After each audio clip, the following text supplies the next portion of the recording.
The White House's East Wing was built in 1902, renovated in 1942 to house the wartime operations of FDR's administration. First ladies used it, and it's part of the history of our country. And we know that Donald Trump tore it down in October to build himself a 90,000 square foot ballroom. And this week, people walking through East Potomac Park, a federally owned public park on an island in the Potomac River, started noticing something strange.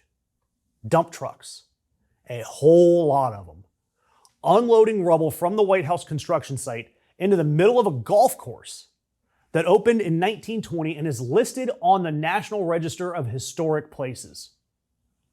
A National Park Service memo estimating that the volume of this debris is 30,000 cubic yards of fill.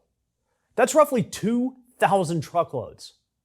And there was a federal lawsuit filed this week alleging that the fill includes, quote, wire, pipes, bricks, and other potentially hazardous materials. And experts believe that the East Wing, because of its age, contained asbestos and lead paint, toxic chemicals and materials. So what's Trump trying to do? He's trying to turn this East Potomac Golf Links, a public course open to anyone, that dates to the 1920s, into what he's calling a beautiful world-class U.S. Open caliber course.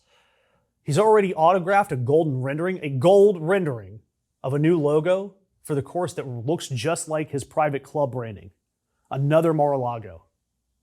The plan, per reporting from Politico, started when a staffer pitched the idea to Trump and he signed off on it right then and there.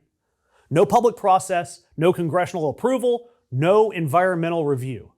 Trump just decided that, hey, we're going to make this public park in the middle of our nation's capital a nice new Mar-a-Lago. A Mar-a-Lago where Donald Trump will try to call himself the champion of every tournament that's played there. And look, the National Trust for Historic Preservation has been suing over the East Wing demolition since December, arguing that the project began without any of the necessary permits or congressional authority. In January, a federal judge expressed deep skepticism about whether the administration had any legal authority to demolish this historic structure and keep going with the construction of it. The judge said that he's going to rule on a preliminary injunction in, quote, the coming weeks.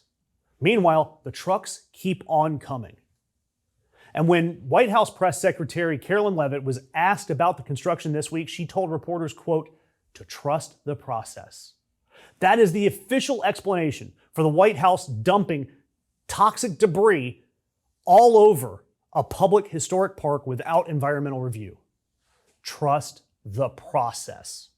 I don't trust a single person in the Trump regime further than I can throw these tons of East Wing debris.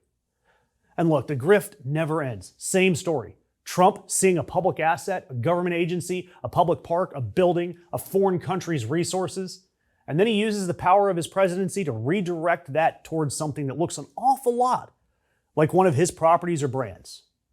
Look, East Potomac Park, and the East Wing for that matter, belong to you and me. The East Potomac Park was built with public money on public land and maintained by public employees for over 100 years. It has beautiful cherry blossom trees and a bike path and a picnic area right there on the eastern tip. Children and families playing there and picnicking there.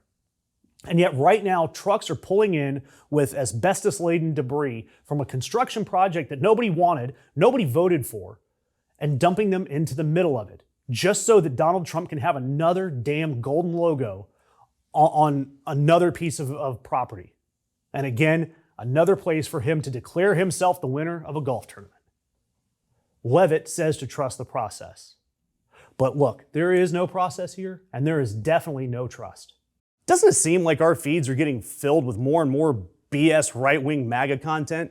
It's no secret that all these top tech bros are in love with the current regime, so it's no surprise that independent left-leaning media is being squashed by the algorithm. If you like our content and content like us, it doesn't take long to click that thumbs up, share, comment, or subscribe. So please help us keep the truth alive.